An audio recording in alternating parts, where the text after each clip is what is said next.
მოგესალმებით მეგობრებო. ნებისმიერი სადღესასწაულო სუფრისთვის შეგიძლიათ მომზადოთ უგემრიელესი ბეილისი თქვენ თვითონ სახლში, რომელიც გამოდის ძალიან გემრიელი. ამისათვის დაგჭირდებათ შავი შოკოლადი 100 გრამი, 2 ჩაის კოვზი ხსნადი ყავა, 1 კილა მოხარშული შესქელებული რძე, 100 მილილიტრი ნაღები და ნებისმიერი კარგი ხარისხის სპირტენის სასმელი.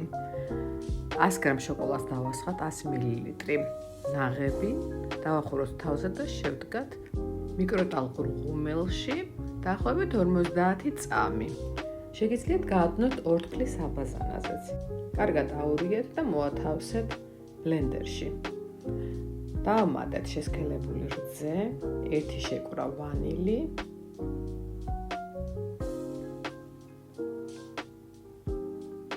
და 9 ლიტრი სპირტიანი სასმელი. მე გამოვიყენე ვისკი. შემდეგ დააბლენდერეთ და უგემრიელესი ბეილისი მზად არის. არ დაგავიწყდეთ, გამოიწერეთ ჩემი არხი, რათა ნახოთ უამრავი საინტერესო ვიდეო რეცეპტები. დამიკომენტარეთ, მოიწონეთ. დიდი მადლობა ყურადღებისთვის, მომავალ ვიდეო რეცეპტებამდე.